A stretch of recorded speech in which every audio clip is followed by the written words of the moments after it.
Hi guys, welcome to Rationality, Reason, Reality. I'm Supernova. Today I'm going to be talking about being open-minded and reasonable, and I'm going to start that out with a story.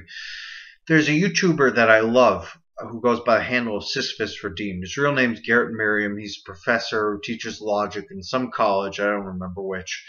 And of course, because he teaches logic, his arguments are logical and rational and reasonable, and I would definitely recommend that you see all his videos because you will be convinced by his arguments, or at least you should if you are a open-minded and reasonable person. And one of his arguments was about the death penalty.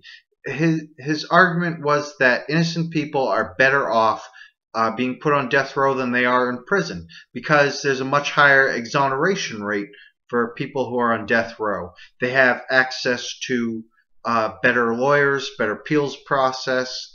The Innocence Project only helps people on death row, etc. We don't want to kill innocent people, and so we throw more resources at people who are on death row than people who are simply sent to prison. And that translates to higher exonerations. And if you want to see some evidence of this, which is the meat of the case, then I'm including a link to a study done in 2013 on this issue. And if you search for death penalty, you'll find that they say death penalty exonerations make up 8% of the total exonerations in the year 2013, which is odd since people who are sent to death row make up less than 1/100th of 1% of all people who are found guilty. So, of course, 8% is an absurdly high number of exonerations, and it's because of these resources. It doesn't matter what the reason is. I mean, that is the case that proves that if you are an innocent person, you should prefer the death penalty because you'll more likely go free. And so I was watching a video put out by the Young Turks. They're a YouTube media outlet with a liberal bias, so they're kind of a guilty pleasure, but I still watch their videos. And they were discussing the death penalty, and they were appealing to us that the death penalty was wrong because we don't want to see innocent people put on it. And I, of course, disagreed with that. And in the comments, I made the same argument that Sisyphus Redeemed had made, and I think I even linked to his video. And of course, because it was making a point against the liberals who are watching that and against the point of the video, I got a lot of replies. And a lot of people mistakenly thought that I was I was for the death penalty because I was making an argument for the death penalty. And I said, no, I had to clarify to pretty much everybody. No, I'm on your side. I believe that the death penalty is morally wrong. I am not for the death penalty. Nonetheless, if we're discussing innocent people, it is preferable that they get the death penalty because of all these reasons. And a lot of people, I just blew their minds. They wouldn't be convinced that I was actually against the death penalty because I was making an argument for it. They didn't understand that because you're convinced by an argument, you don't have to side with that issue. It depends on your values. I myself made an argument in Rationality, Reason, Reality about debating politics with political opponents. I hate that term opponents because it suggests an immediate antagonistic reaction, which is what I'm specifically saying you shouldn't have.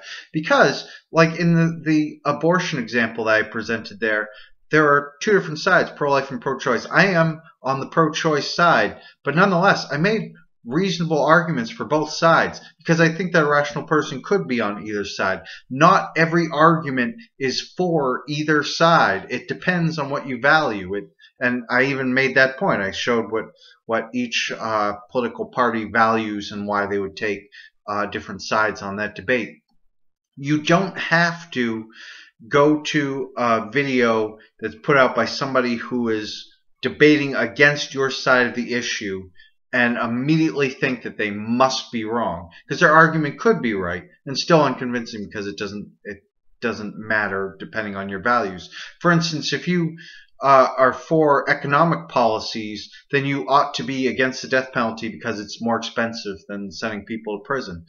And I see a lot of people who make this argument because they know it's the most obvious one. It's the one that's easiest to defend. And I don't think they actually care about that argument, because if it turned out that that death row was cheaper, or if it became cheaper, they wouldn't suddenly be for the death penalty because that's not their argument. That's not their side.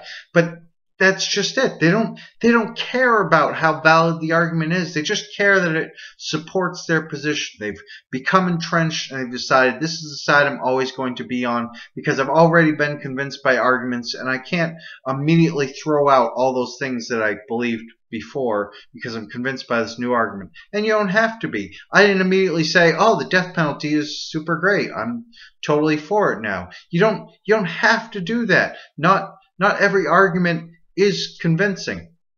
And on that note, not every argument for your side is logical and valid and reasonable. I am constantly frustrated by the irrationality of people who are on my side of issues. I often see atheist videos that are very poorly made. The arguments are so awful. And I will say as much because I'm not pro-atheism as much as I am pro-rationality. I say, I agree with your side of this issue, but your argument is wrong for this and this reason. You commit this fallacy and such.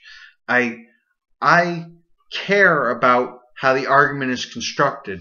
The conclusion is only important if the argument itself is well constructed. If somebody puts together a good argument, you ought to be persuaded by the conclusion. And yet so many people say, "Oh, this conclusion is wrong because it's put out by somebody who I disagree with. Their argument must be bad." I often see this myself in my math arguments. I have a very infamous video with over 1,000 dislikes on 0.9 repeating does not equal 1. It's got over 5,000 comments, and I can't say I've read them all. I got tired of it after a point.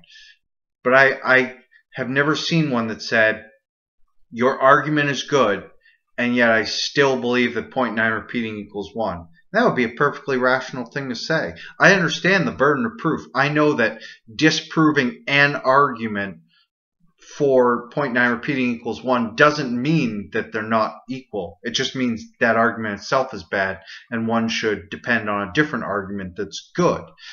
Nor have I seen anybody who agrees with me and says, "Yeah, 0.9 repeating does equal 1, but your argument is wrong for this and this reason." It never works out that way. People immediately attack my argument if they disagree with my conclusion, or support my argument if they agree with the conclusion. And that's all it seems to matter to people. And that's exactly the opposite way to take it. You ought to look at an argument with an open mind and be reasonable and say, "Is this argument good?" And if it is, then perhaps you ought to accept its conclusion. And if you've got competing arguments, if you say, "Well, this argument is convincing, but I'm also convinced by this argument," I know this causes cognitive dissonance. It's so hard to think in terms of gray rather than black and white.